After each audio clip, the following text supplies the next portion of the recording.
Okay, so the numbers are starting to settle, the people joining, so I'm going to make a start.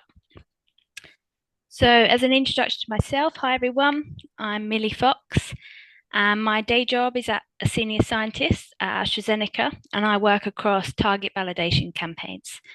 And I've worked here coming up to probably 5 years, and before there, I completed my PhD at Cambridge University in collaboration with AZ, and I hold a BSc in biochemistry from Sussex University.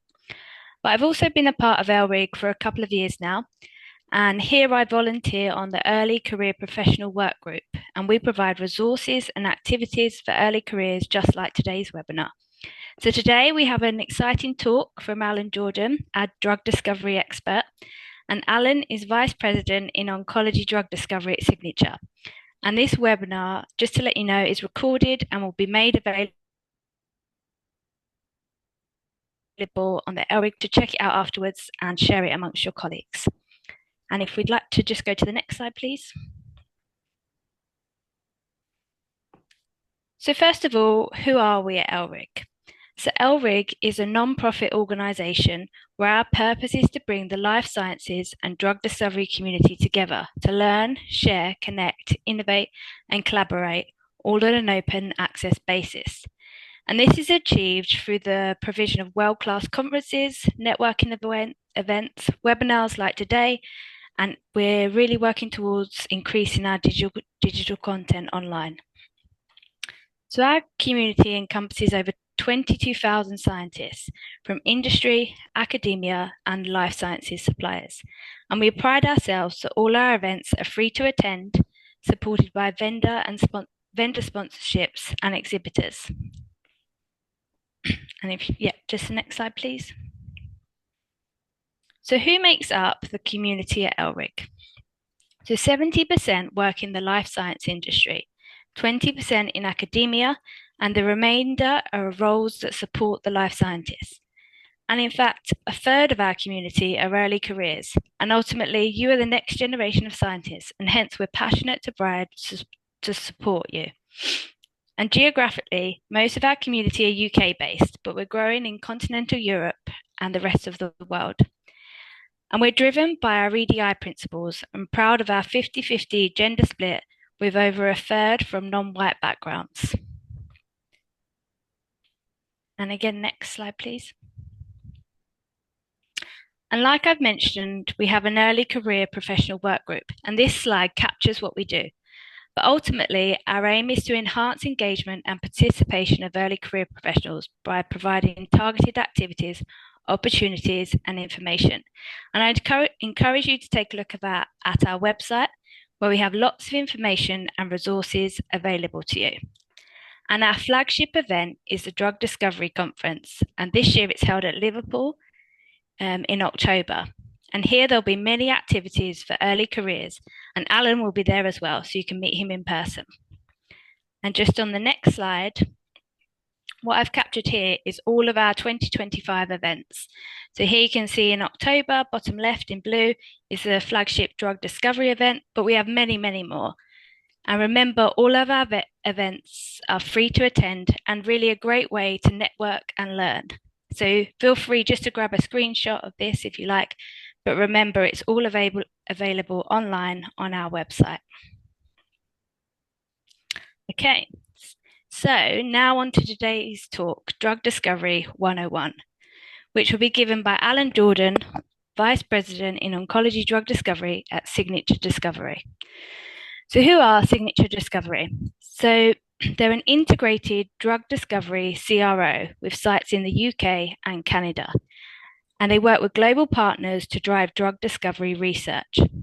As part of their commitment to developing future talent, Signature offers a range of early career opportunities, including work shadowing days, year in industry placements for undergraduates and master students, and an annual medicinal chemistry workshop for students and postdocs. We provided their careers email here and the website on this slide should you wish to use it. So as an intro to Alan, he joined Signature Discovery in February 2019 and delivers broad scientific oversight and mentorship on all Signature's oncology projects. He has over 25 years of experience in medicinal chemistry and drug discovery and has been involved in the delivery of 14 preclinical candidates, of which to date 9 have entered human clinical trials. Of particular note, he's led chemistry teams which developed the first cell-active inhibitors of a DNA repair protein, which is now in phase 1 trials, and the first reversible selective inhibitors of an epigenetic enzyme in collaboration with GSK. He's co-authored over 60 scientific publications, 4 book chapters, and is named inventor on 2 patents related to drug discovery. Alan is also an honorary senior lecturer in medicinal chemistry at the University of Manchester and remains passionate about improving science communication and research engagement, particularly with early career scientists and the general public. Alan has a BSc in chemistry and a PhD in organic and medicinal chemistry from the University of Manchester. So before I hand over to Alan, I'd just like to encourage you to all ask questions. And to do this, please can we use the Q&A function at the bottom. And then at the end of Alan's talk, we'll have a Q&A session where we can learn from his wisdom on drug discovery. So I now hand over to Alan. Thank you. Millie, that's great. Thank you very much. Thank you everyone for joining us. Lovely to have you all along. And I would echo Millie's comments about the power of the ECP community at ELRIG. It is a wonderful opportunity for networking, for careers advice, for mentorship, and just for support in those critical early stages of the career. So come along to Liverpool, meet us all, ask questions. That's what we're there for. Come and learn what it's really like to be a drug hunter and actually get drugs through to the clinic. So as Millie kindly said, just for those of you who aren't aware of Signature, we are an integrated drug discovery contract research organisation. We're split across the UK and Canada, 4 sites in each, about 1,000 staff. 900 of those are scientists, all working to deliver drugs to the clinic. And we are really proud of our track record. We are named inventors on over 225 patents. From those patents, we've been involved in the invention of 56 compounds that have reached preclinical and clinical development. So what we're going to talk about today is how do we get from that idea to those compounds? How do we actually get a compound into human beings? How do we get from the initial idea of a drug discovery program right the way through to a molecule that is suitable for human evaluation and hopefully to cure disease and save lives, because that's what we're all here to do ultimately. So things we're going to discuss today, a little bit of a roadmap. Let's talk first, let's get some terminology out the way. Let's talk about what a drug is and how does it work. Once we've established that, let's think about how do we start? Once we've got an idea for a drug discovery campaign, how do we actually get started? Where does the start point come from? And then how do we take that start point through to developing it into a useful medicine? How do we improve? And more importantly, what are we looking to improve? What properties are we trying to design into our molecules? We'll also spend a little bit of time thinking about how and where we contribute. How depending on your discipline, maybe you're a chemist, a biologist, a computational data scientist, a pharmacist, pharmacologist. Where do you fit in? Where could you fit into that pathway of drug discovery, and where could your skills help? Not just your scientific and academic skills, but don't forget your transferable skills as well. They're always important when we're thinking about how we might fit you into our teams and where you might best be able to contribute. So let's get some terminology out of the way first. Let's talk about drugs and medicines. We talk about drug discovery, but I think it's important to understand actually what we mean by a drug. So a drug is a compound which interacts with the biological system and produces a response. Now that might be a pharmaceutical agent, or it might be something like caffeine, for example. Those of you sitting listening in with a coffee, that caffeine is a drug. It interacts with your CNS and it gives you a response. It makes you feel more stimulated. It makes you feel more awake, more alert.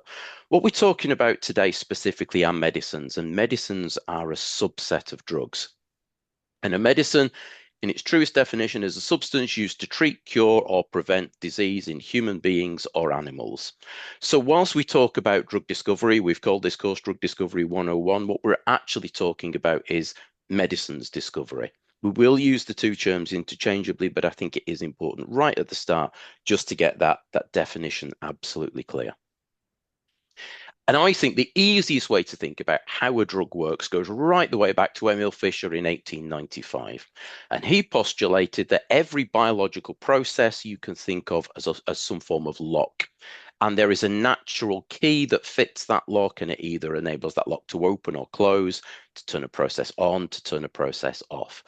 All we're trying to do in drug discovery, in its simplest sense, is to find a key that fits the lock, ideally has no effect of its own, but causes this, but prevents the natural key from binding the lock and operating that process. So we're trying to block the lock and switch off that natural key from having its normal effect.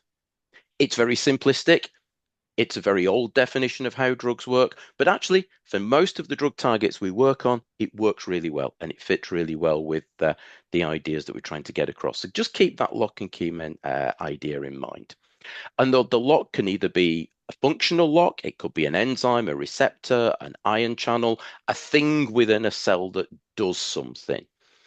And in those cases, the keyhole is usually involved critically in regulating that activity and is known as the active site. Or that lock could be a non-functional protein or drug target. It might be a scaffolding protein, a regulatory protein, a transcription factor, a thing that causes a complex to form and regulate how genes are switched on and switched off, for example.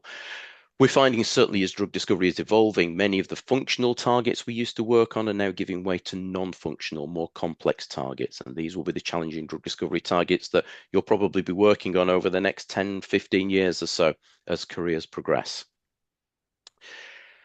So let's think about how those keys can interact with the locks. And to do this, we're going to talk about two hypothetical proteins. And in our training courses at Signature, we've historically called these Fred and Bob. Doesn't really matter what those proteins are. These are just the arbitrary names that actually one of our marketing colleagues came up with to describe the proteins. So let's imagine that Fred is a protein which is involved in disease to some extent. And we're trying to find a key to fit Fred to stop that disease process. And there are many ways that we can interact with Fred and Bob. Perhaps the most conventional way is what we call an orthosteric inhibitor, a same site inhibitor. So a key that fits the active site. So if Fred is a functional protein, for example, an enzyme on an ion channel or a GPCR, perhaps we can find a key that fits that active site. So if it's an enzyme, that molecule will be called an inhibitor. If it's an ion channel or a GPCR, the natural molecule, the natural key that switches that thing on or off is known as an agonist. And our molecule will block the interaction of that molecule, and that's known as an antagonist. So an orthosteric inhibitor can either be an inhibitor or an antagonist. There are other examples of how we can interact, but for most of our drug targets, they're the two main classes. So our key binds to Fred, it stops Fred's action and hopefully shuts down disease.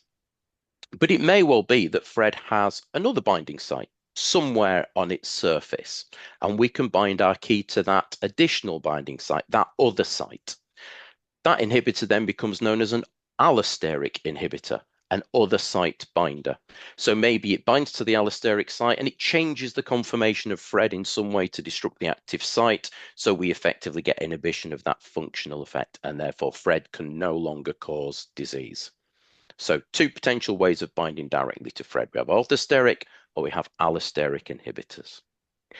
But perhaps Fred is also regulated by binding to a counter protein. Let's say in this case, Bob. And that interaction, that disease-causing process is caused critically by that interaction of Fred and Bob coming together. So perhaps we can disrupt that protein-protein interaction with, logically enough, a protein-protein interaction inhibitor or a PPII. So we can stop Fred and Bob interacting, we can break that linkage, and we can stop disease happening. Now, that interaction inhibitor could either bind to Fred or Bob. As long as we're breaking that interaction, it doesn't matter. And we will usually decide, well, which is the target that we class as being most druggable, the one that is easiest to define and develop a drug against. Protein-protein interaction inhibitors tend to be larger molecules. They tend to be higher molecular weight, more complex chemistry potentially.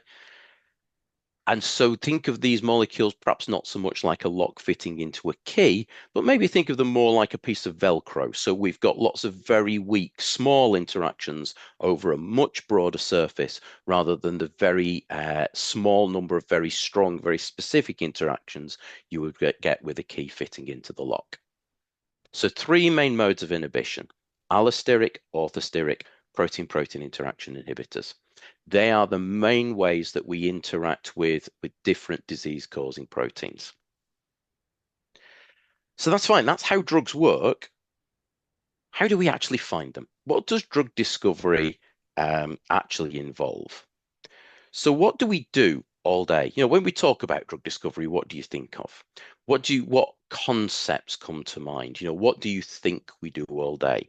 We'll go through some of those concepts. We'll go through some of the things that we actually do on a day-to-day basis. We break the process down into stages. Millie's already mentioned her involvement in target validation. I think probably the most important part of the process, actually, understanding the target, understanding Fred or Bob and the role they play in disease. Once we understand our target, we can then try and find that chemical start point, that key that we can develop into a drug. We can then develop that to a lead compound, something that perhaps has in vivo activity or promising activity that suggests it will be good enough to be a candidate molecule, good enough for human trials. We'll then optimize that molecule to build in its drug-like properties, properties like its pharmacokinetics, its pharmacodynamics. How long does it last in the body? Where does it go? How is it broken down?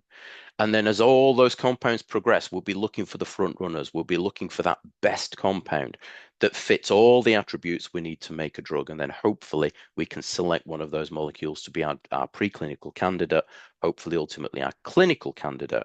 And that's the molecule that we'll take forward to human trials. And we're going to go through each one of these stages in turn, and we'll use the same icons all the way through so you can keep a track of where we're up to in the process. So if you keep an eye at the top, right-hand side of the screen, you'll see these little icons appearing so you know whereabouts through that journey of the molecule we're at. I think we often talk about drug discovery as being the idea of this design, make, test cycle. We design a molecule, we make a molecule, we test it in biological assays, we look at the results and we decide what to make next. Actually, I think there's something much more important than that. I think drug discovery, more than anything else, is about making decisions. What compound should we make next? What's the most patient-relevant biological test we can use? Which patients might respond? Will it be safe? How will we dose it? What's the right formulation?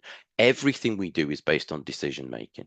And I think this is a really important point because I think this is where we all fit in our careers, wherever we fit in within the team.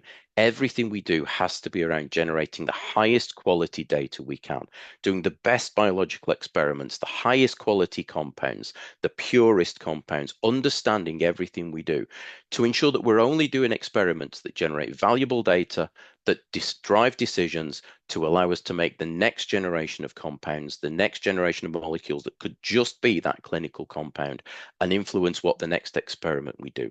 Critically, high quality data, high quality experimentation underpins everything we do. And the higher quality we can work to, the more stringent our data, the better quality data we can produce, the faster we can go along that pathway from target validation right the way through to clinical candidate selection.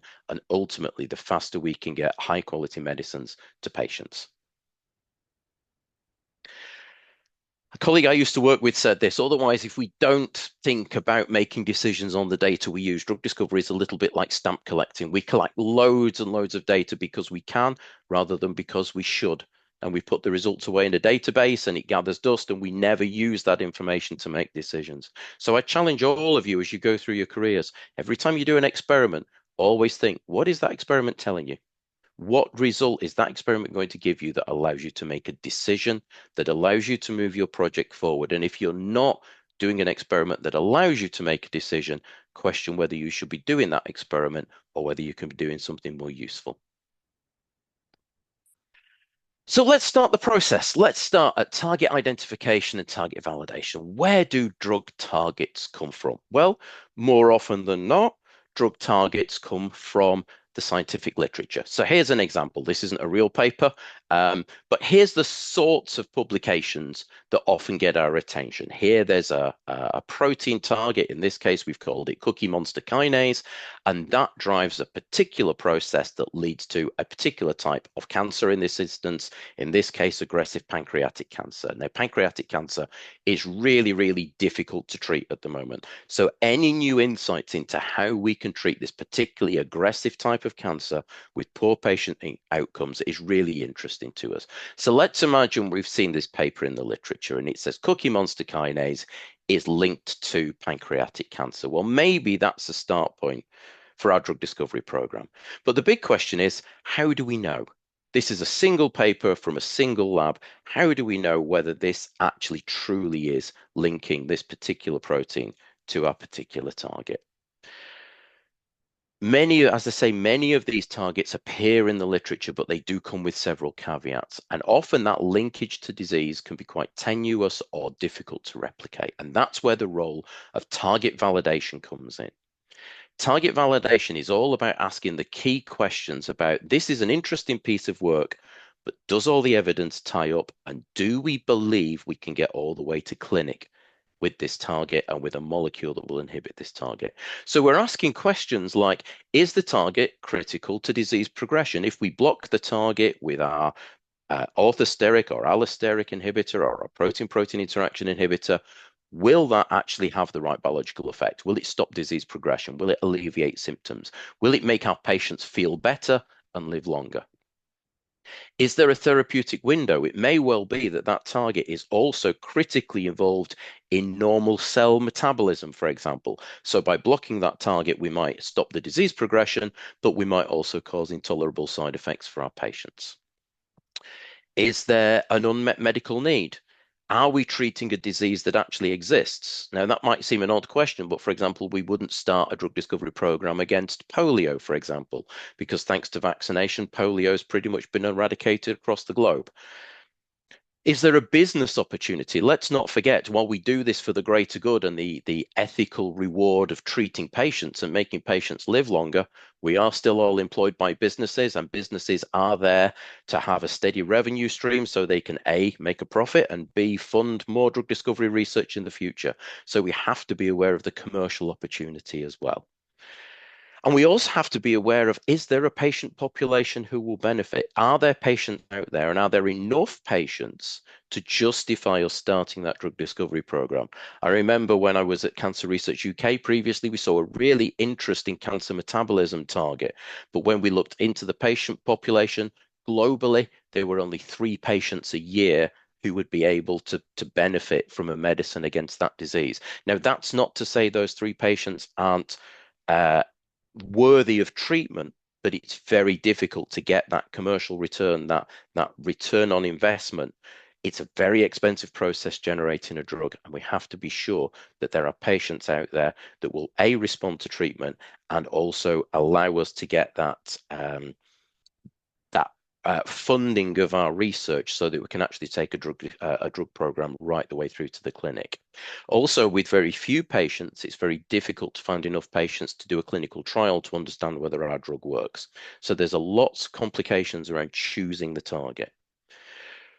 Once we've chosen our target, let's say cookie monster kinase meets many of these criteria, and we think cookie monster kinase will be a really, really good target for us to work on. Then we need to think about target validation, firming up that link between the target and a real response in real people in the clinic. Ideally, we will replicate those findings independently. We'll go to an independent lab. That might be our own internal lab, or we might work with a contract research company like Signature, for example, to take those literature experiments and make sure we can reproduce them. And make sure that we can reproduce them, not just in the way that was described in the publication, but also in a way that will support a drug discovery program. We talked about that high quality data. If we start a drug discovery program, we need to make sure that the data we generate on day 1 is comparable to the data we generate at year 3, year 4, year 5 as we go through that process. So we need to make sure that the experiments are suitable, are robust, are reproducible, are reliable enough to support that drug discovery program. And as we build those models, we can start to move towards more disease-relevant biological models, not just simple biological tests, but maybe biological tests that more accurately represent human disease.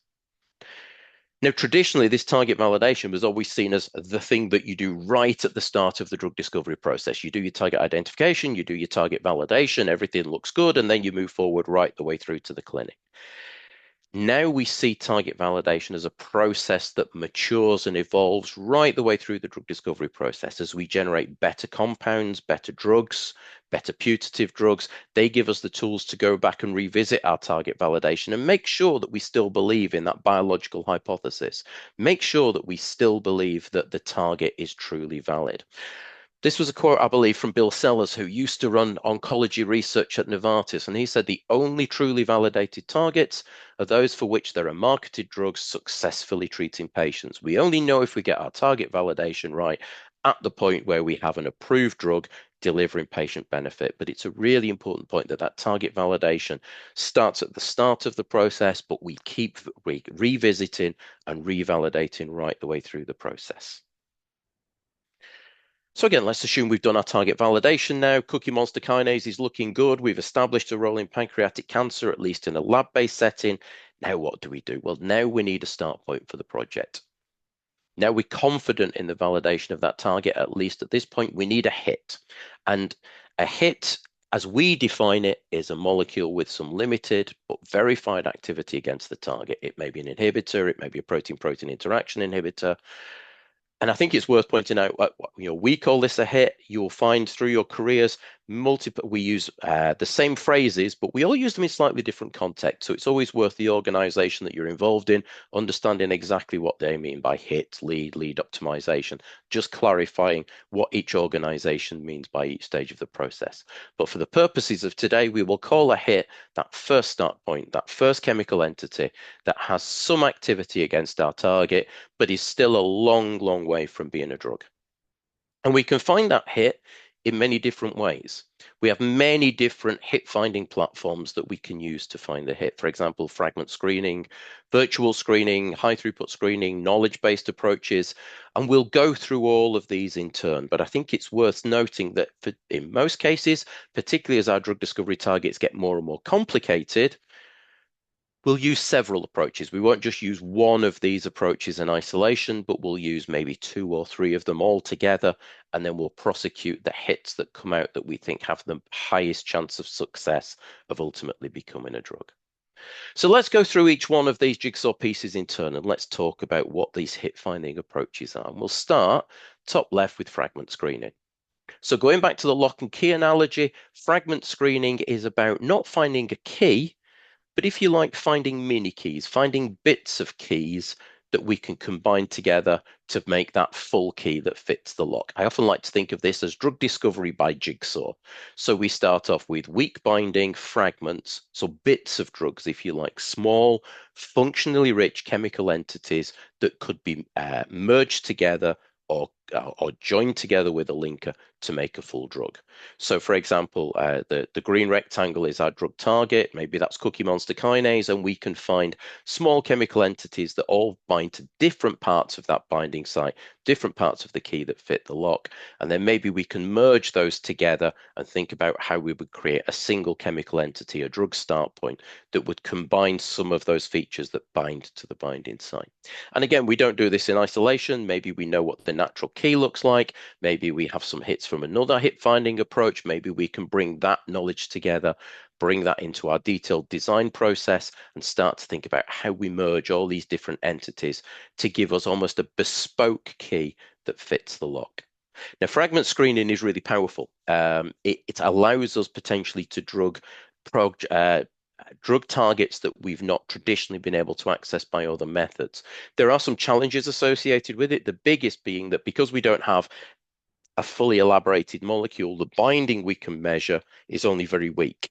And therefore, we need different types of screening mechanisms, different biological assays that allow us to measure the binding of the fragment with our drug target. There's plenty of reviews out in the literature about how to do fragment screening and how that screening is undertaken. So if it's something you're interested in, I'd encourage you to go and do a quick literature search and go and find some of the key reviews in the area.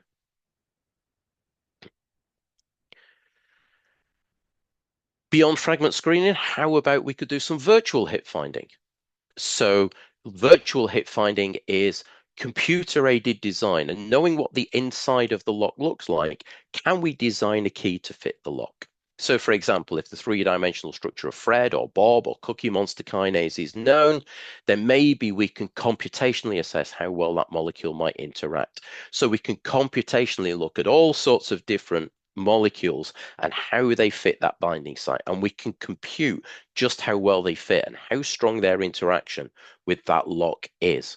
And we can do that not just thousands of times a second, but billions of times a second. So we can now look at different conformations of our molecules, different conformations of the protein, and see just how well we think those virtual keys fit that virtual model of our lock. But it's important to remember that this is a model. This isn't really a true wet experiment. This is, I feel like, a prioritization method to say, how well do we think these keys fit the lock, and which are the best ones to then either make or buy and then test in a real proper biological assay.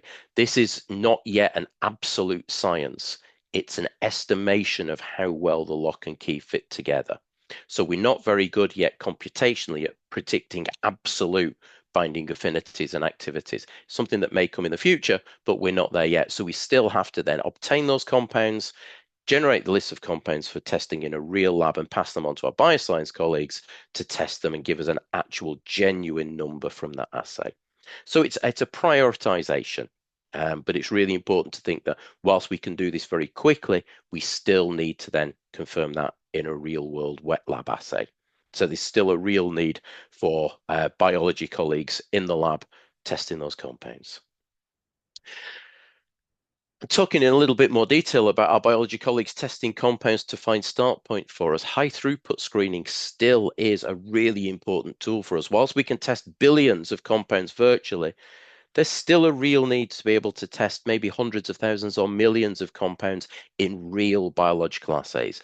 And that's where automated high throughput screening comes in. The idea here was that if we can test enough keys against our drug target, then perhaps we can find some that fit the lock that will be start points for the start of that drug discovery optimization process. It was based on the original premise that if we tested enough molecules, then it might be we would find one that was good enough to go right the way through into clinical evaluation without all that messing about in chemistry and biology labs and having to do that 3 to 5 year drug discovery process. In fairness, in all honesty, that has never happened. We've never found that one molecule that has been good enough to go all the way through. We've come close, but never quite good enough to go all the way. So we can test against either an isolated protein target, or we can test against maybe a cell-based assay, and we can understand how well our putative start points inhibit that disease process. And for many programs, this still remains a really important tool for finding that start point. Most of the larger pharmaceutical companies will have libraries of maybe 1 or 2 million compounds that they will screen against new targets. CROs, for example, will have libraries in the 300,000 to 500,000 space. So lots of compounds that we can probe against that drug discovery target and find that interesting start point that gives us that idea of where we can start our drug discovery program. This is really, really useful, particularly for where we have a functional target like an enzyme or a receptor, but there's very little literature information, perhaps what we would call a first-in-class target that nobody's worked on before. So we can't rely on some of our other methods like virtual screening because we don't have that three-dimensional model, or literature-based approaches because there isn't that information in the literature to allow us to base our drug discovery program on. But the literature and what's been done before can also be a really useful place to start. This leads us on to knowledge-based approaches. And in that lock and key theory, this is, well, we're looking for a key. What does everybody else's key look like? Or, for example, what does the natural key look like that fits that lock? This approach is often known as a literature to lead or a fast follower approach. It may be we have a competitor that's working against the same drug discovery target, but we've actually seen that their molecule has some deficiencies and we think we can do better. We can have an improved molecule, but we can draw upon their pre-existing knowledge around what the target looks like, what molecules look like that bind to that target, understand the weaknesses of what we're trying to address, and then try and develop a better molecule to catch up with the competition and deliver a best-in-class molecule against the same target. As I just referred to a few moments ago, this doesn't really apply to first-in-class targets where nobody's worked on this drug target before.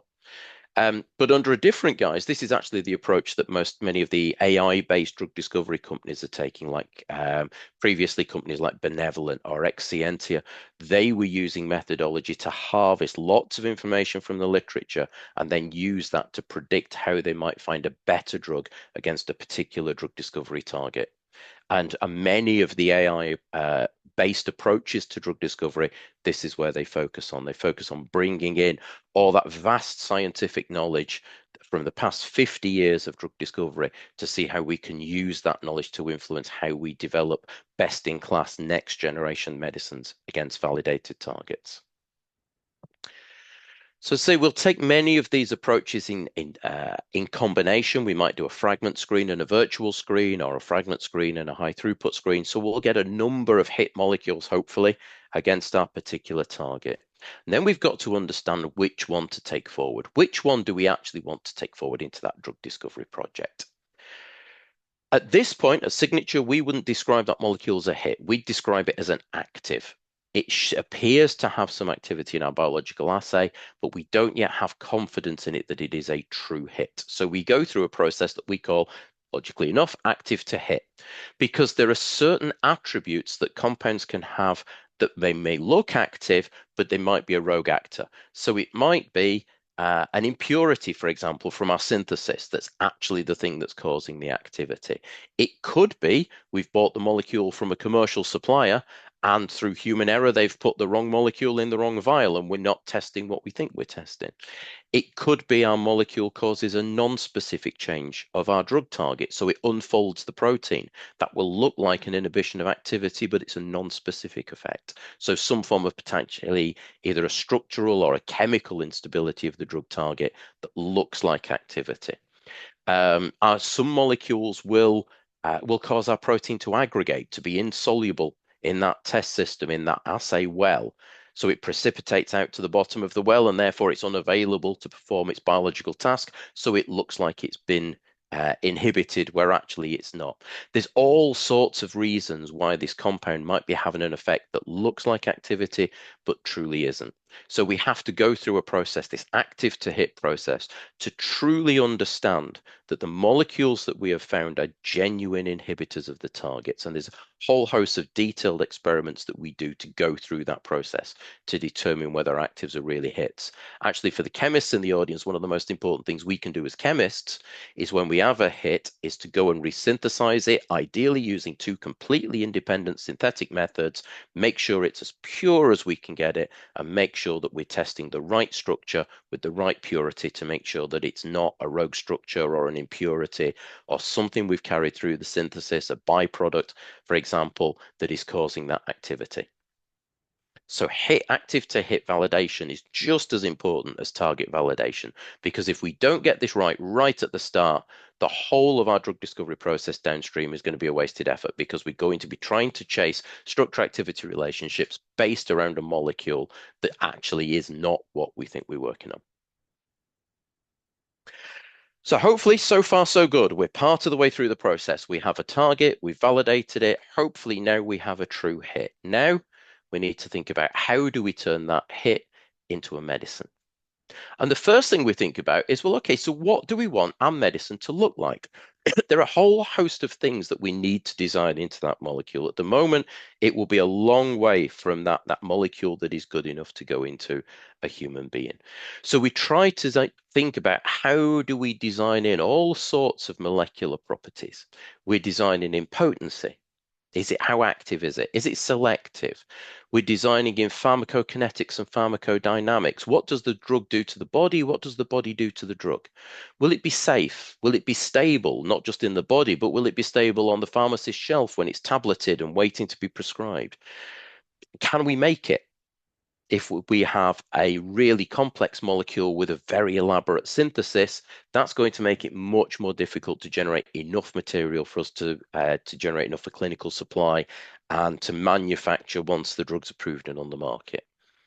Can we formulate it? Starting to think now about our patient population. For example, if we are working in neurodegeneration, one of the challenges in neurodegeneration is patients often lose the swallow reflex, so it's very difficult for them to take tablets. So can we formulate as a syrup or as a transdermal patch, or is there some other way we can give the patients their medicine? Is it novel? Is it patentable? Can we protect our molecule that so nobody else can just come in and make it and sell it cheaper than we do because they haven't had to fund all those research costs to come up with the molecule? And also, as we said earlier, is it commercially viable? Are we likely to recoup the cost of our investment developing that molecule in terms of the patient demand and the market demand to be able to sell that molecule? And to generate that molecule, to build in these properties, we go around the design, make, test, analyze cycle. So we'll design a molecule, we'll make it in the chemistry lab, we'll test it in our bioscience labs, and we'll analyze those data. We'll understand what it's telling us about the design of the molecule or the properties of the molecule. And then we'll go around this cycle numerous times until hopefully we get a molecule that is good enough to go through into the clinic and to be actually treating patients. And I think this is a really good point to bring in the patient perspective. We must never forget that at the end of the day, our end customer is the patient. So here, for example, here from looking across the screen, we've got Diane, we've got Abby, we've got Lauren, we've got Joe. These are patients that are friends of mine that we've talked to about their patient experiences. What do they want from the medicines we're generating? We talk a lot about the scientific properties of potency and selectivity and stability. What do our patients want? Well, if you talk to our patients, there are messages that come out time and time again, and it's important that we build those into our design processes as well. The single most important message we get is quality of life. I want a drug that will treat my disease, but will also give me the quality of life that I can enjoy the extra time that your medicine gives me and allows me to have. So thinking about, can we cure their disease rather than just control it? In the area I work in oncology, that's really difficult. We hopefully, but maybe we can turn certain types of cancer into a disease that you live with rather than die from. We constantly hear demands for medicines with fewer side effects, better selectivity, better tolerability, better convenience. Rather than having to take 4 tablets twice a day, can we have a patch, or can we have an implant that sits under the skin so we don't have to take tablets every day? Can we have our drugs more efficacious so the tablets that our patients take are smaller and easier to digest? So there are lots and lots of factors that we think about from a science perspective, but I think it's really important that we also think about the patient perspective. What are the patients telling us about what our molecules need to look like? So we build in all that thinking, we build in the desire to improve all of those properties, and that's really where traditionally the drug discovery process starts. It starts at the process we called hit to lead. That hit to lead process is starting to integrate chemistry and biology teams to drive the design, make, test cycle. In the first instance, to deliver improvements in its potency and its selectivity, ideally to give a molecule that is good enough to start to test in vivo. So we can start to tease out whether our disease hypothesis and our target validation has truly been properly validated and properly lines up. So if we're going to make and test a molecule, the first thing we need to do is make a molecule. And this is where chemistry comes in. I'm a chemist at heart. I like to think chemistry is an important part of the process. Chemistry, I like to think about, is rather like cooking. Somebody once says to me, chemistry is like cooking, just don't lick the spoon. Chemistry has so many similarities with baking, for example. Those of you in the audience who are bakers, we select ingredients, we mix, we stir, we create something. And then we have to test it. We have to understand how good, whether what we've made is. Unlike baking, unfortunately, our results aren't always perfect. And so we will have impurities, we will have byproducts, we will have other things in that reaction mixture that are not just the thing we wanted to make. So we will mix and stir our ingredients. And I think one of the joys of the chemistry we do, that organic chemistry, is logical. We can understand, almost like building a Lego model, how the components fit together. So we can start to think about our molecule, how we dissect it back to commercially available materials, and then how we build that molecule up. So we'll mix and stir those components together. They will react. We'll make what we want. We'll then use instrumentation to purify that molecule. So we hopefully have a white powder in a vial ready for testing. We then have analytical tools available to us to look at the fingerprint of that molecule. Have we made what we think we've made? Has the reaction worked? Have we made something unexpected? And what's its purity? What's its quality? Because, like I say, like we said when we talked about data quality, there's no point testing molecules that are not clean and pure because they won't give us the high quality of data we need to make decisions based on them.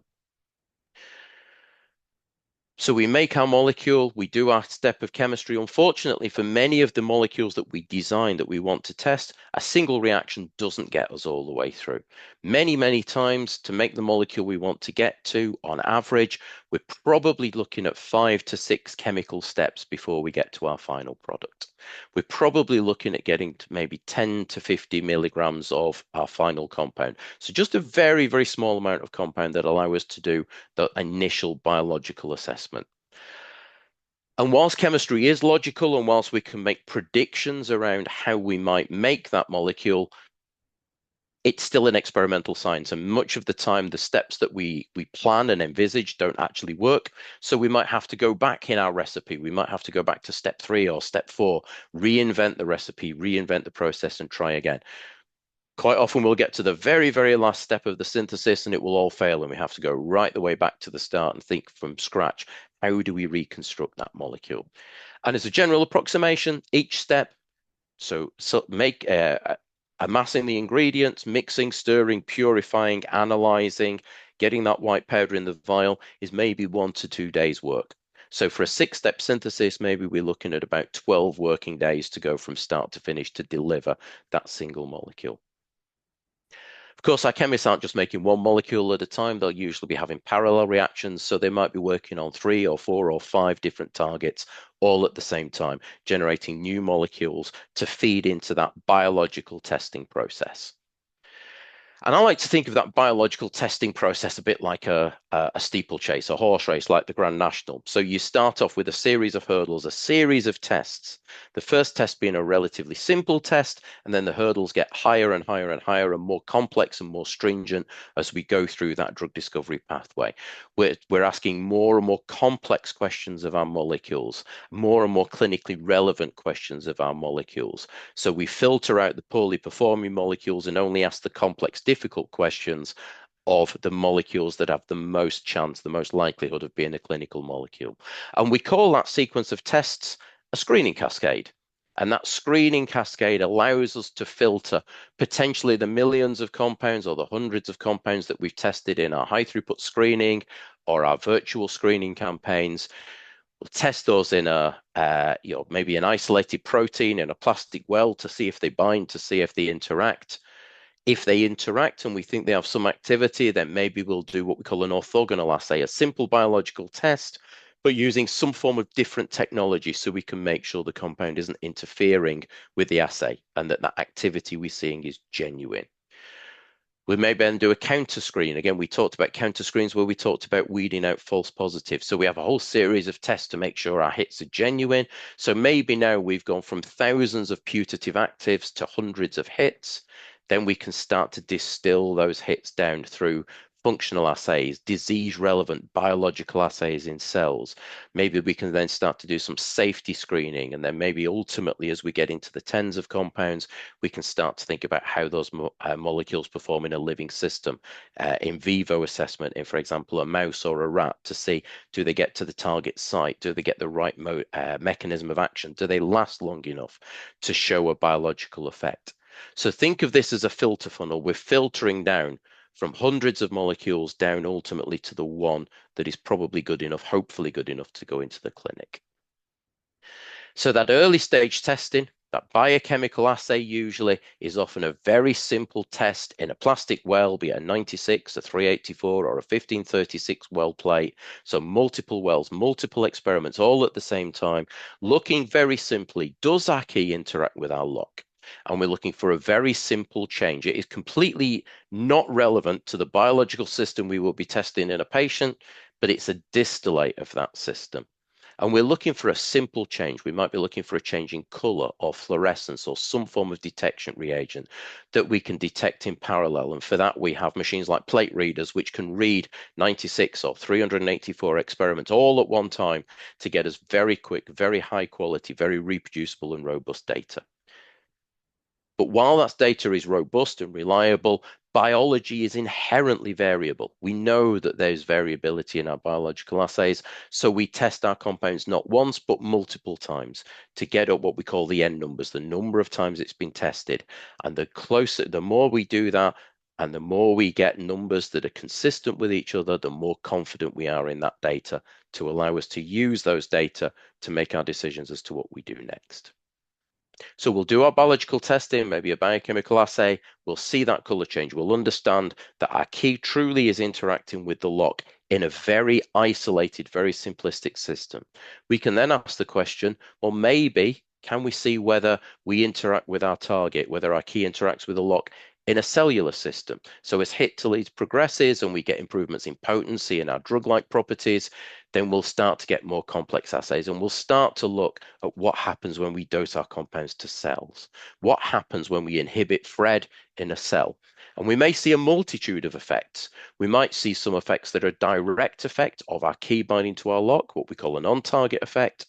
But we might also start to see that our molecule causes cell death or changes in cell shape that are completely unrelated to what we were expecting. We call those our off-target effects. They're our selectivity challenges and our side effects that we need to think about designing out later. Many of our cell assays use the same readouts as our biochemical assays. They'll use color changes or fluorescence changes that we can monitor rapidly and robustly and reliably. But sometimes, as the image on the left shows, we'll also look at cell imaging. We can look at the shape of the cell. We can look at the size of the cell. We can look at some of the internal components within the cell to see exactly what effect our drug molecule might be having. So looking at those cell images to understand what we call the pharmacology is, what's the drug actually doing to the cell? Is it what we're expecting? Is it on target? Is it having the right action? Or are we starting to see things within the cell that suggest that we're going to have toxicity and side effects that we need to design out? So it's all about pulling all this information together and understanding how that influences what we do next, how we move that molecule forward. What do we design next? And we feed all this information together, not just to our chemists and our biology colleagues, but also to our computational colleagues, to our data science colleagues. They pull all the information together for us and they help us interpret those structure activity relationships, or SAR. That SAR, those observations of how small changes in structure change biological activity and biological properties, help us make a more informed decision about what do we design next. So those designs are influenced by our colleagues, not just those doing wet experiments, but also these computational experiments. Say, well, actually, maybe there's a pocket in the protein. Maybe there's an extra part of the keyhole that we can push some of our molecule into and gain extra potency. Or in the off-target thing that we're binding to, maybe there's something that if we put a methyl group in this particular place, no longer will it bind to the off target, but it will only bind to the on target, and that will improve our selectivity. So this knowledge-based design, understanding the three-dimensional structure, how our key interacts with the lock, is absolutely crucial alongside the biological activity for understanding how we can make our molecules better. So we bring all this information together. We're now starting to build in potency. We're starting to build in selectivity. Our next challenge is how we bring in properties like stability, cell penetrance, solubility. How well are we bringing together the drug-like properties, the things that will be important when we move from a biochemical or a cell-based assay into an actual living system? This is where our colleagues in DMPK become really important. So DMPK stands for drug metabolism and pharmacokinetics, and it's the study of how drugs get into, around, and out of the body. Where do they go? What do they do? How are they broken down? How do they leave the body? In the first instance, these are relatively simple in vitro plate-based assays, and we will be looking at things like solubility, stability, the ability to get into a cell. Once it's in a cell, does the cell recognize it as foreign and does it pump it back out of the cell again? What we call efflux. These things are relatively easy to assess, so we can assess many compounds and find those ones that have the best profile to be a useful compound that might work in vivo. And then if we find a compound that's good enough, we can then perhaps start to look at that in vivo profile. We can dose a very low dose into an animal model, and we'll see just how well that molecule is absorbed. How well does it get to where it needs to get to? How it gets broken down? How long does it stay in the body? And this all sets the scene for us to move from hit to lead, where we are at the moment, into lead optimization. And that transition from hit to lead optimization is very rarely a defined step, but more of a gradual change of priorities. We're now starting to think less about potency and selectivity, which we've already engineered into our molecule, and more about the properties that we're going to need to be a clinical candidate. So again, it's optimizing that idea of understanding where does our molecule get to, because our molecule, to be effective in a clinical trial, needs to get to where it's needed. It needs to get to the disease site. It needs to stay there for long enough and be potent enough to have that effect on disease. We have to show that it interacts with the target, that the key actually fits in the lock in a complex biological system like a living being, that it's tolerated, that it's safe, and importantly, that it doesn't hang around too long, because accumulation of drug can be just as problematic as a drug that doesn't last long enough and have a biological effect. And in general, in my experience, this is the challenging part of drug discovery. This is where it gets really difficult. Solving these challenges compared to building in potency and selectivity is really challenging. It's arduous, it's frustrating. Generally 12 to 18 months of effort to optimize those properties to go from a lead molecule into something like a preclinical development candidate that we think might have a chance of being clinically useful. Because the journey of that drug molecule, once we take a tablet, for example, let's think about oral dosing. The journey of that molecule from taking a tablet to getting where it needs to get through, that poor molecule we've crafted has a whole host of things it needs to get through. We take a tablet. Its first point of entry is the stomach, where it dissolves in the highly acidic environment of the stomach. So it has to be able to survive a highly acidic environment. It then has to be soluble enough to dissolve in the stomach and pass into the intestine. As it passes into the intestine, it then has to sit there in the intestine long enough to be absorbed. So it has to be soluble enough to sit in the intestine, but not too water soluble that it just gets excreted, and has the right balance of properties so it's permeable and can pass through the gut wall into the blood flow. Once it gets into the blood flow, it goes into the portal vein. It has to survive all the metabolizing enzymes that are present in blood plasma. It then goes to the liver, which is an organ specifically designed to filter out and break down molecules that look like our drug molecules, potential toxins that the body is trying to avoid. So it has to be capable and stable enough of surviving those liver metabolizing enzymes. And only then, only when it's been through that acidic environment, that highly basic environment, that balance of solubility and permeability, that balance of stability to get it through the liver and all the enzymes designed to break it down and get rid of it, only then do we get some fraction of that drug out into the systemic circulation, and hopefully with enough to get it out into that site of action where it can actually have an effect on disease. It's a phenomenal set of challenges that we pose for our molecules. I always think it's astounding that we can actually be good enough to design molecules that can circumvent all these challenges. There are a whole host of things that our poor molecules have to have to survive. We've touched on some of these already with that journey, but let's not forget that the intestine is full of microbiota. It's full of bacteria that also have enzymes that can break down our molecules. We have to avoid things like active transport into the bile or excretion by the kidneys, mechanisms that are designed to remove toxins from the body so we don't poison ourselves. If we eat any, you'll say a toxic mushroom or something like that, the body has evolved over millions of years to have all these things that break down drug molecules. So the challenges are phenomenal. This is why the DMPK challenges in lead optimization are such an arduous and frustrating 18 months. But hopefully we will find a molecule that is good enough to have just the right balance of exposure. So if we look here at how the drug the body is exposed to the drug over a period of time. This is the sort of DMPK profile we're looking at. Here we're looking at an exemplar graph of how much drug is in the body uh, on the y-axis and time on the x-axis. Ideally, for a once-a-day dosing, we want to have a drug that is above the minimally effective dose, the dose that we need to have an effect on the target, which we've defined from our biochemical and our cellular assays, but below the effect at which we have side effects. And we will always have, at some dose, we will always have side effects. It doesn't matter how good, how effective, how selective we make our drug, we will always, at some dose, see side effects. Because as Paracelsus taught us back in the early 1500s, dose, the tolerability of our molecules is all related to dose. All things are poison. Nothing is without poison. It is the dose that maketh the poison. So even the most well-tolerated drugs, as we up with the dose, as we increase the dose, we will start to see side effects.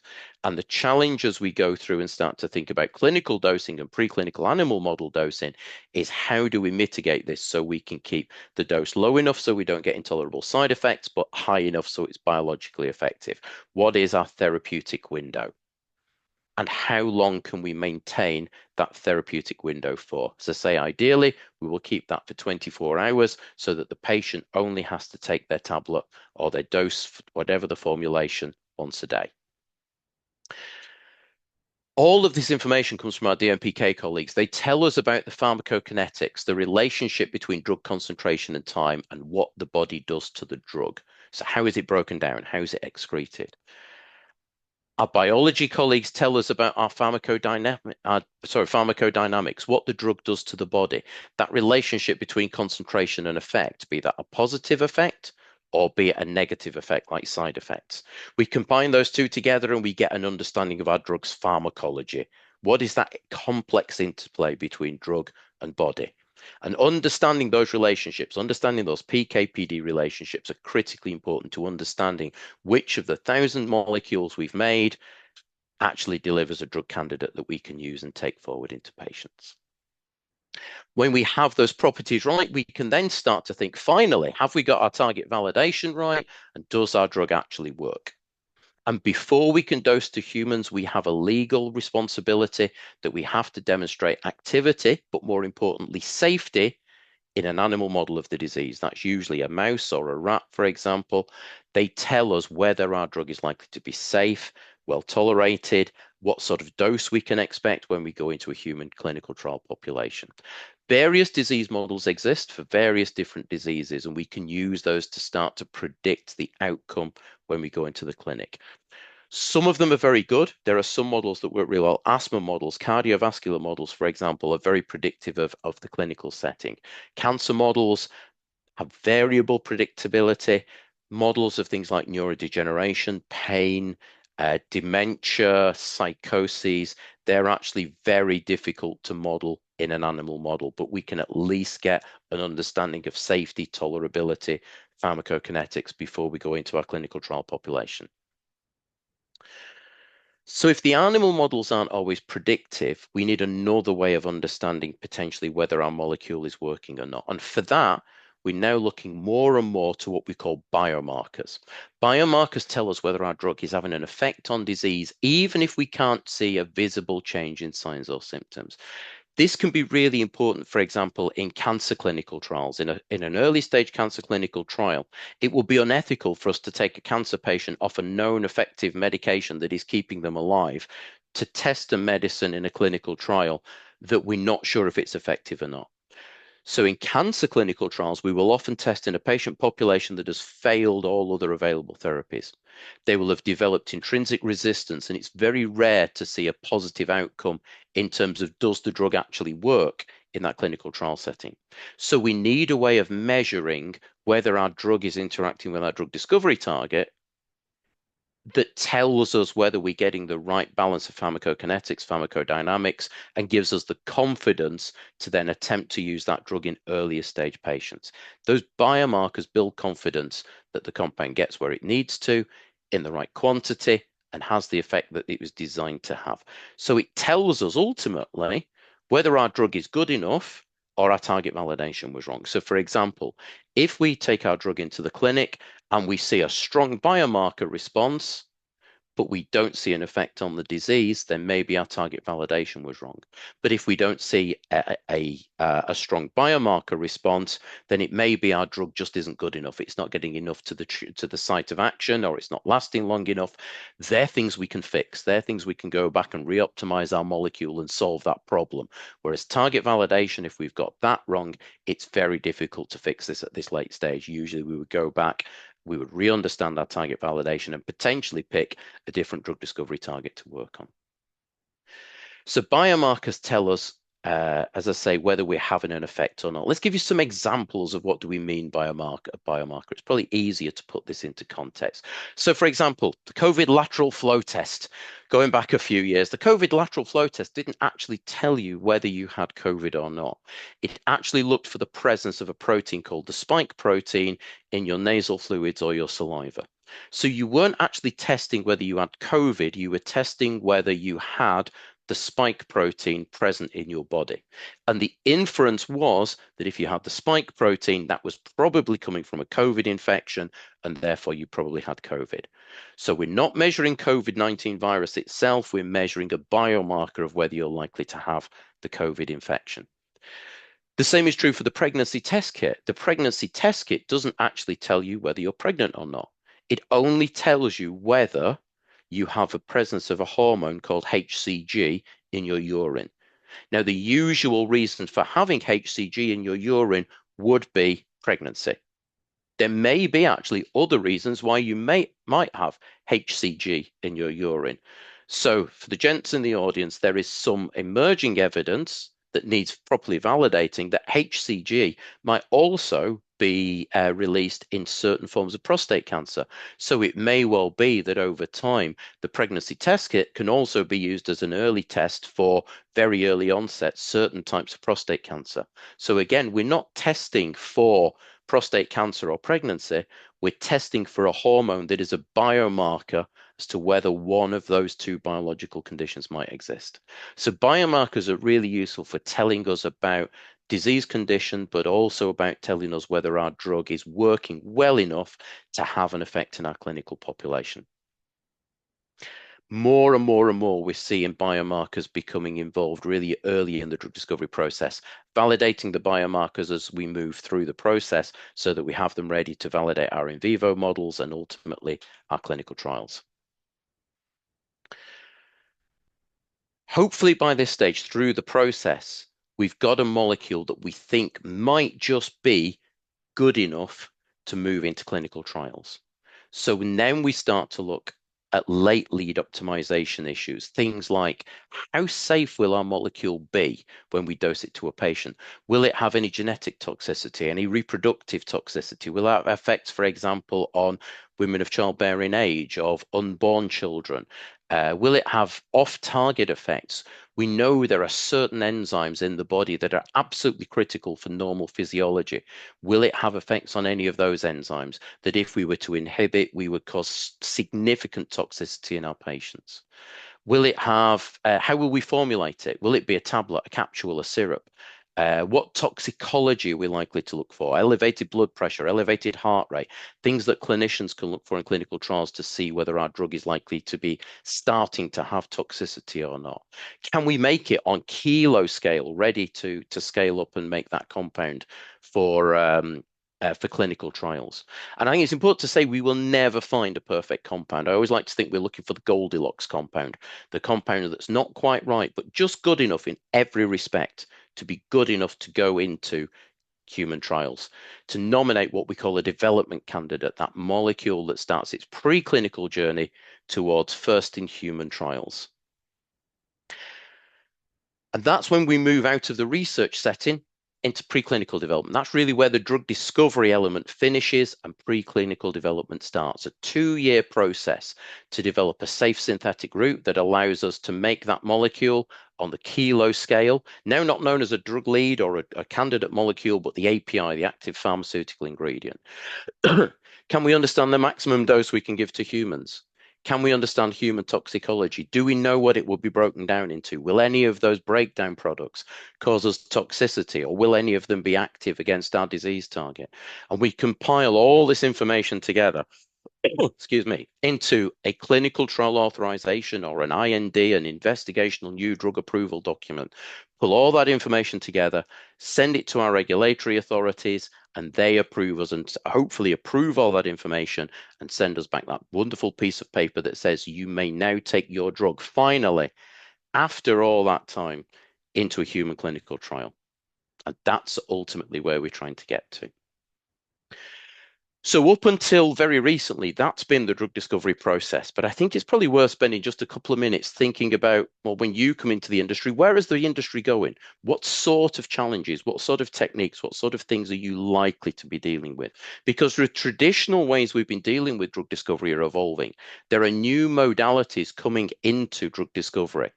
So another way of dealing with drug targets is not to inhibit the target, but to actually co-opt some of the biological mechanisms we have inside cells for breaking down damaged or end-of-life proteins and using those to proactively destroy our drug target so it can't have its effect. An area we know is protein degradation.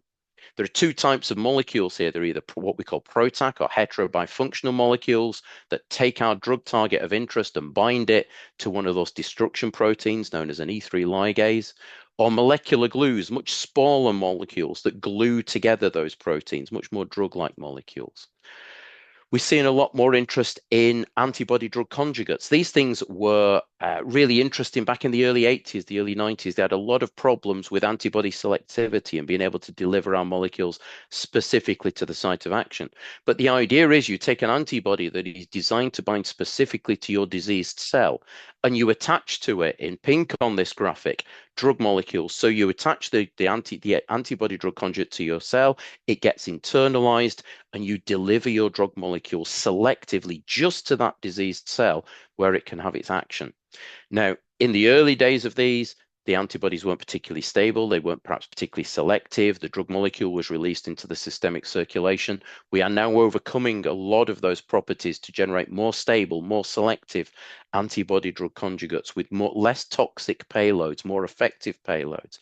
So there's a real resurgence at the moment in optimizing these antibody drug conjugates as novel ways of delivering our optimized drugs to the target of interest. I think it'd probably be wrong not to touch on the role of artificial intelligence. Artificial intelligence is having an impact on drug discovery right now, using data learning models, data science models, to take known data and apply it to solving problems. AI does depend on the relevance and the quality of the data set. It's really important, again, to have that high quality data. And at the moment, it does still need human triage to understand the answers that AI are giving us, to understand what's the best use of all that information. But as a scientist, it helps us understand the complex data sets that we're generating and find those hidden trends in the data to help think about what's the next molecule we design, what's the next compound we test, what tests do we do next. I think AI is actually having a bigger role beyond drug discovery, actually in things like early diagnosis, in clinical trials, in identifying which patients will respond to certain medicines. But certainly it's an area that is having an impact and will continue to have a growing impact as we move forward. It's having an impact, particularly in predicting those three-dimensional structures of our locks that we discussed earlier, not just having to derive those experimentally, but being able to predict them ab initio, just from the gene sequence, just from the protein sequence, what will our protein look like? And then can we use that for virtual screening, computer-aided drug design? I think the other challenge we're seeing, the other advance we're seeing is we're moving away from traditional three-dimensionally organized proteins like enzymes and receptors and GPCRs, moving into novel drug discovery targets like what we call intrinsically disordered proteins, proteins that don't have a fundamental shape. Moving into drug targets like RNA rather than proteins. RNA has a three-dimensional shape with druggable pockets that we can design small molecules into. Difficult at the moment, but an area that we're going to see more and more of, I think. These are the sorts of techniques, challenges, technologies that will be becoming more and more prevalent over the next 3 to 5 years in drug discovery. Just going to finish briefly with, we've talked a lot about the process, and I've alluded a couple of times to the cost of drug discovery and the complexity of drug discovery. So I'm just going to illustrate that a little bit with how much does it cost? How long does it take? The drug discovery process actually is relatively short, only takes maybe 2 to 5 years to go from that target validation, hit finding, right the way through to that lead optimization, that candidate nomination. Preclinical development, maybe another 2 years, clinical development, maybe another 2 to 7 years, and then that post-approval, that regulatory process to say, yes, your drug is safe and efficacious, and we will now let you go out and market it and let GPs prescribe it, perhaps another 2 years. So overall, maybe 12 to 15 years. The drug discovery part of the process itself is comparatively cheap in real terms. Maybe it sounds a lot of money, I know, but in terms of the whole drug discovery process, 7 to 25 million pounds to deliver from target validation through to clinical entry. It's the clinical costs that get expensive. But bear in mind, this is only the cost for the drug discovery projects that succeed. There will be many drug discovery programs along the way that fail. So the cost of a medicine also has to take into account the cost of how much does it cost to deliver each marketed drug. And those costs are eye-watering. So on average, the average cost now to develop one successful therapy, taking into account the costs of all the failures that precede it, is around $2.3 billion from the start of the process to launch. And bear in mind that the average drug per year will only generate peak sales of around $300 to $400 million. That's sales, that's not profit. That's the sales for the drug. You can see why medicines are becoming more and more expensive, because there's a disconnect between the amount of money that medicines make and the amount of money that medicines cost to develop. The cost of medicines is not about how much it costs to take the tablet and deliver it to the pharmacist. It's about how the costs of research and development to get to that marketed drug. Those costs come from our failures. And most of those failures come not from finding valid hits or getting adequate DMPK. Those costs of failures tend to come from our target validation, right the way back to the start. If we can improve our target validation, most of the reasons for failure of our drug discovery programs is drugs that fail because of poor target validation. So if we get our target validation, if Millie does her job even better than she's doing at the moment, we can do much more effective research and ultimately deliver much better drugs to patients. And I think this is a really important point. We have to be good at celebrating failure. Failure for the right scientific reasons is a really important thing to do, because if we fail for the right scientific reasons, we can stop projects early and we can move on to projects that will actually have a chance of being successful in the clinic. So there you go. That's the drug discovery process, start to finish. It's expensive, it's frustrating, it's hard work. It involves a whole host of people, but the rewards are phenomenal. When you get a drug you've worked on into the clinic, actually treating patients, I don't think there is any better feeling than that. So where can you fit in? I think this is a really good place to finish. This is looking at those stages. Where do you fit? Where could you fit into that process? Where do the different disciplines fit in? We start off with a very biology heavy process. We move through processes that are more balanced between chemistry, comp chem, biology, biophysics, and then late lead optimization. It's much more about pharmacology, DMPK, in vivo pharmacology, whole host of roles for scientific involvement right the way across the process. But maybe you decide the lab isn't for you. Let's not forget our commercial colleagues. Let's not forget the folks who work in our contracts and legal departments, who file our patents, our HR teams, our logistics teams, our technical teams that support all these activities. Alongside the traditional roles, there are all sorts of roles that sit where a scientific background can make a real impact in supporting and enriching the wet lab scientific experimental teams. And I think it's really important not to overlook those alternate career paths in drug discovery because they are just as important to taking our drug molecules forward. And with that, I will finish. If you're interested in knowing more, reach out, get in touch. We're always happy to hear from people. I shall stop sharing and I will be delighted to take questions and feedback. Thank you all for coming along. That was great, Alan. Thank you. Really engaging and yeah, like you mentioned, really inspiring to see the successes. So you have quite a lot of activity on the chat. And I would like to start sort of the questions off with, so what are the biggest challenges drug developers typically face during the drug discovery process? And in what ways can CROs or CMOs like Signature help overcome these challenges? I think, yeah, as I've mentioned a couple of times, target validation, understanding is there a role for that target in a disease? Independent validation, it's so easy to just take literature data as being robust and reliable, and actually bringing those experiments to an independent lab, be it internally within a company or within a CRO, to validate those experiments, to build confidence, to build trust that there is a linkage between your lock and your key and actual disease progression, I think is really important. As we've seen, many of the 95% of all drug discovery programs do not get through to marketing approval. Much of that failure is due to target validation. Put that to one side, I think the other biggest challenge we always have is understanding how do we get a drug that gets to where it's needed, lasts long enough, and it doesn't accumulate and has its effect. Those DMPK challenges, the day-to-day process of drug discovery, understanding better predictive models for DMPK would be really helpful. Again, we can help with that. The CRO industry can really help with that, as can your internal research. And I think understanding better the physiology of our animal models, what's predictive for clinic, what's not predictive for clinic. These things are all challenges. This is not an easy career to go into. This is a frustrating, challenging career. 95% of everything you do won't work.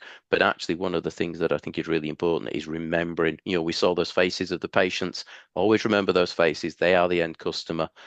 Understanding what the patient wants, I think, is really important. Understanding what the patient's needs are. What do we need to be doing to our drugs to deliver patient benefit? Because ultimately, that's what we're all here to do. Lovely. Quite a few of the questions from the ECPs are about their sort of skill sets into getting into drug discovery. So how can an ECP sort of future-proof their career, thinking about their skill sets? Should they be focusing on wet lab skills, computational skills, and then obviously the emerging role of AI in drug discovery? Is that something that they should get involved in? Could you comment on that? I think that's a brilliant question.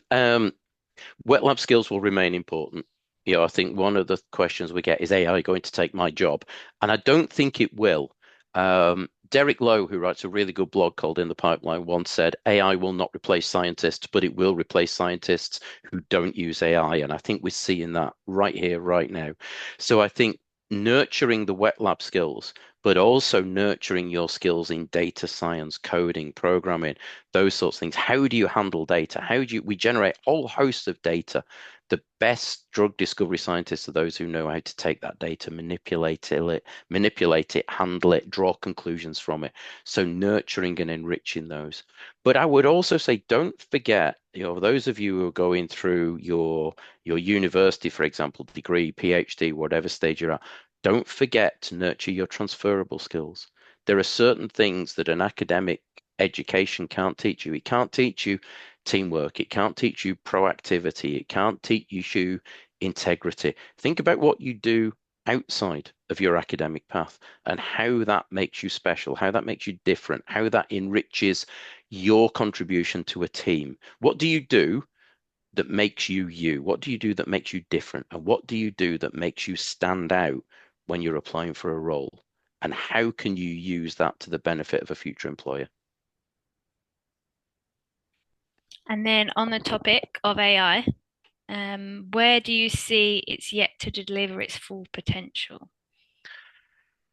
Or AI, I think AI at the moment generally doesn't work in a unsupported sense. So we like many organizations at Signature, we use AI extensively for predicting DMPK properties and for generative design. AI can come up with many, many, many more ideas of molecules to make than I can as a medicinal chemist. But actually, our head of computational chemistry once said to me, AI is great at answering questions, but you still need somebody who knows how to ask that question and to understand the answer that you're given. So whilst we can use AI to generate ideas and hypotheses and things that we could do next, it still needs supervision. It still needs that expert scientist to be able to look at the question and the answer and understand what they mean and how we take it forward. So I think that's not maybe a lack of promise. I think that's just where AI is at the moment. Where I would like to see it evolve is actually outside the drug discovery space, models of things like early diagnosis, early risk prediction. How do we align the medicines we're developing better to patients who will respond, underlying the underlying genetics of disease, whereby we can match genetic signaling pathways and changes in disease that don't immediately apparently look to be stemming from a change in our target protein, but might have subtle linkages. So repurposing of drugs into new disease areas, for example. I think there's huge scope for the drugs that we've got. How do we use those better? How do we use them more effectively in different patients?